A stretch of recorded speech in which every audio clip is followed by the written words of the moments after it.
Hey guys, it's me S with TaylorofAllTrades.com and Chevet Decor Boutique, and today I'm going to be showing you how to make this adorable Christmas tree ornament. Every year when I send out our Christmas cards, I send a little handmade gift as well. Usually it's an ornament, and that's for just a few reasons. One of them is that whatever I make whenever I send out my Christmas cards has to be easy to make. It has to be something that I can do fairly quickly, that isn't super time intensive, because I have 3 little kids and a husband that all need me, and so I can't spend all of my time crafting as much as I would love to. So every year the craft has to be really simple. It also has to be something that's relatively inexpensive to make, because I am making so many of them, which is also a consideration in terms of how much they weigh. They have to be fairly lightweight. It's not something that I can spend a bunch of money on in terms of postage, since I'm sending out my Christmas cards via snail mail. So these are some of the things that I consider as I think about what I want to do each year. And then this year, the theme for what we're sending out, both in our Christmas letter and then in this little ornament, is keeping Christ in Christmas. And I know a lot of people have that on their minds, but this year it's specifically meaningful for us. We had a loss in our family, and we have just been drawn time and time again over the past few months to the foot of the cross. And so we really wanted our craft this year, our ornament that we send out, we really wanted it to exemplify the meaning of Christmas and the fact that Christ came to this earth to save our sins and to wash us white as snow, which is another theme that I'll be talking about later when I talk about this little heart decal. But this is just something that's specifically meaningful in our family. So let me go ahead and get started by telling you what you will need to create this. And I'm going to walk you through how much it costs, because it's shockingly inexpensive to do these crafts. And then I will walk you through how we do actually create this craft. Okay, so the first thing that we're going to need is obviously the craft base, which is these tiny little wooden crosses. They come pre-cut, and all of the supplies that I'll be talking about today I got from Hobby Lobby. I love Hobby Lobby. The founders are Christian, and they take a very firm stance on traditional values. And of course, as a Christian, I support companies and businesses and bloggers and small businesses that take a stance for traditional values, especially ones rooted in the Christian religion. And so all of these supplies you can get at Hobby Lobby, and I tried to pick things that were really inexpensive so that I could make this craft at a very low price point. So what I'm working with are these Playside Creations 24 count wood thin crosses, and they're $2.99 for 24 of them. And so this is actually a really inexpensive craft base, which of course is beneficial for me. You will also be needing these gemstones, and all of you crafters out there know, when you're looking for individual embellishments, they can be so expensive. So what I did instead is I looked at these gemstones, which were actually created to be borders for, sheets of paper that you're creating, maybe scrapbooking layouts or whatever. But I looked at them and I said, all I have to do is cut those up, and then I can get, 54 individual embellishments for the cost of these 3 strips that are meant to line a page. So these are $3.99 or $4 for 54 of these. And I will show you again just how easy it is to cut these up and make them useful for what you need individually. We are also going to be needing some twine, and that's again for the hook that we'll be using to actually get this thing on the Christmas tree. And I'm just using the Paper Studio Mixed Media Jute twine. It's $3.99 for 250 feet. You are not even remotely going to be needing all of that for the craft that we're doing today. So you'll have extra, yay, which means you can use it for another craft at some other time. You are also going to be needing some super glue. Doesn't matter if you want to use hot glue or if you want to use E6000. Super glue just so happens to be the thing that works best for me, especially in this kind of craft. And I just want to say a super quick note about super glue. I get mine from Amazon.com. It cost me less than $6 for this little container of super glue here. And I get 12 individual super glues. They're all safety closed, so they've got a band that prevents them from being opened until you want them to be opened. And this particular packaging is really hard to get into, so I don't have to worry about my children finding the super glue, opening the super glue, and getting everything stuck together in the whole house. So if you're a fan of super glue like I am, these tiny tubes are perfect. I feel like they last forever, and then I can keep them in my little toolbox right here on my desk. So I strongly suggest you consider using super glue.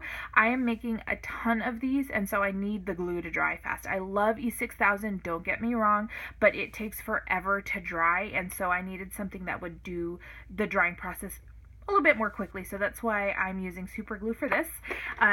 You will also be needing the Tim Holtz Distress Paint. It's in tarnished brass. This bottle is going to cost you $4.99, and you're not going to use all of it.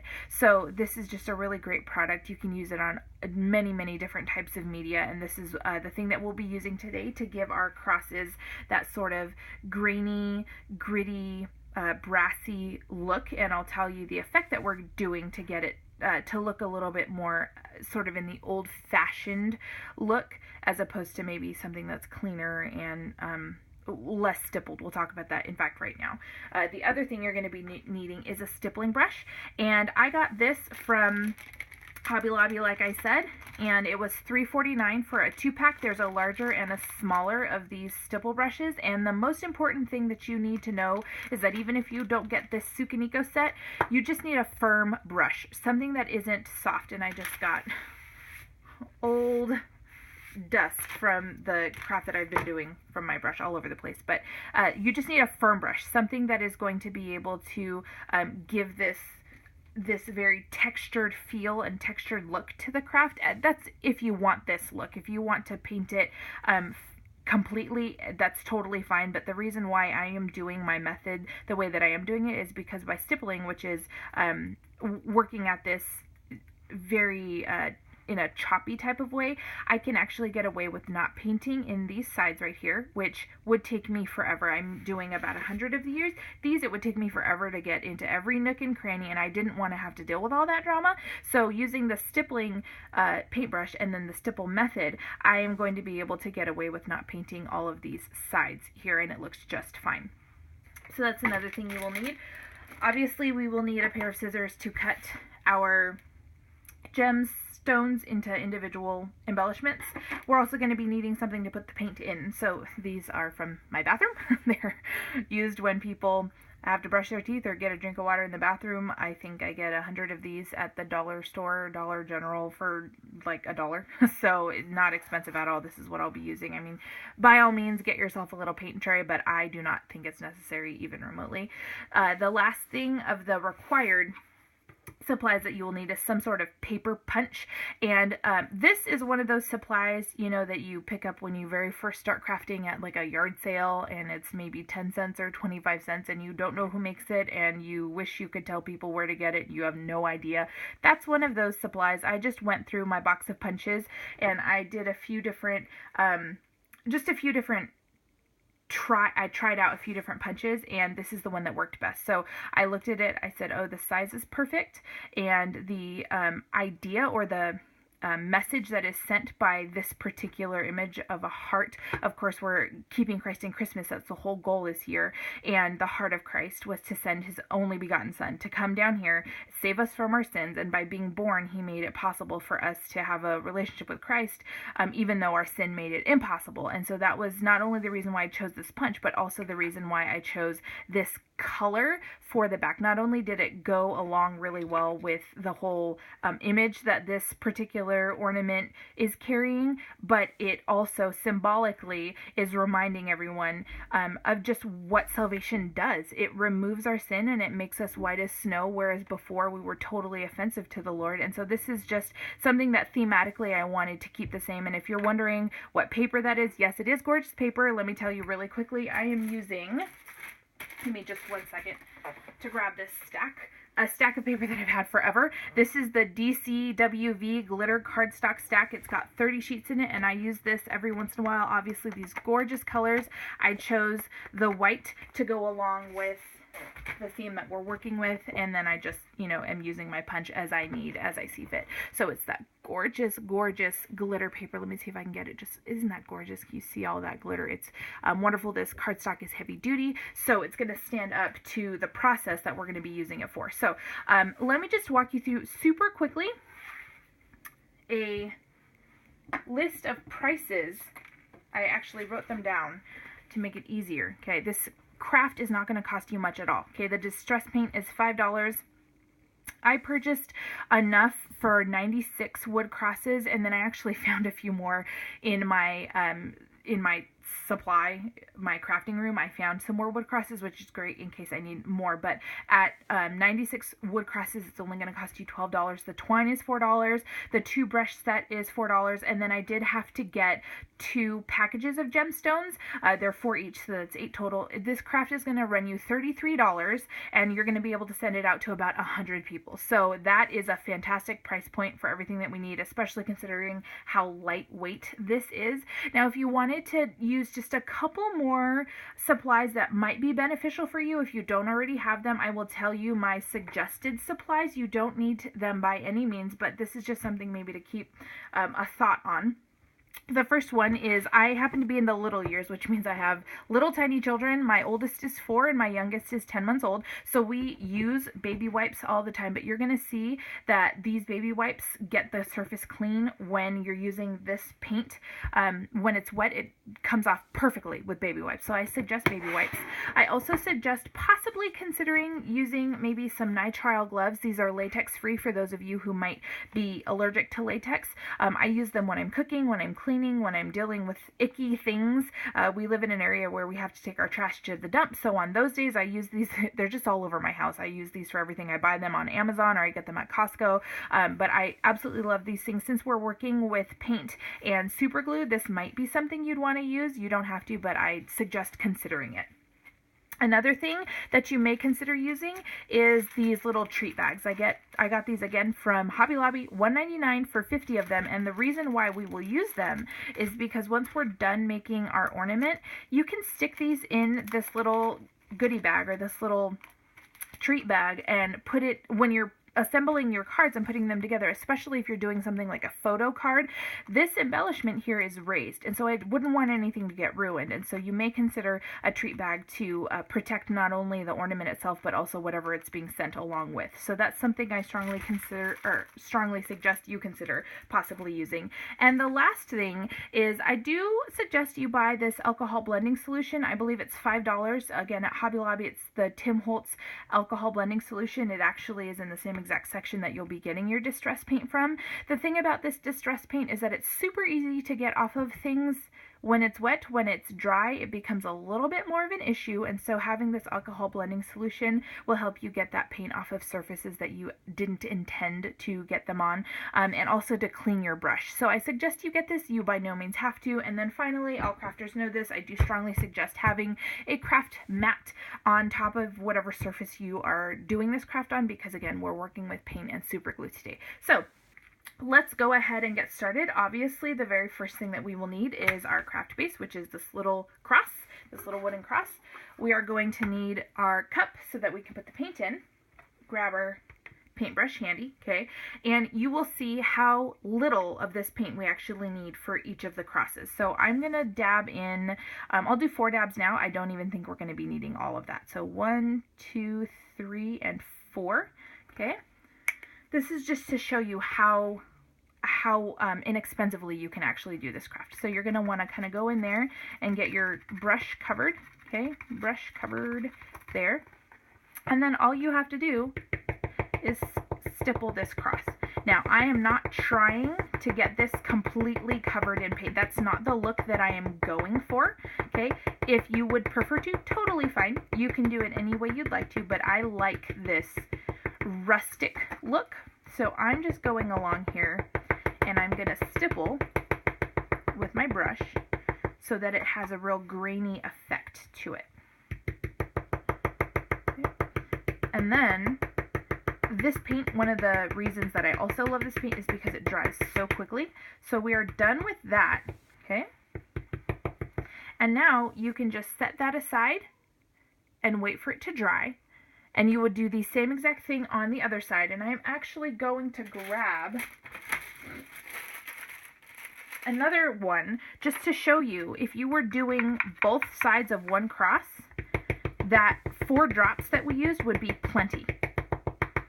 We're not even going to use all of the paint that we put in there. So at 4 drops or less for each cross, this craft is so affordable.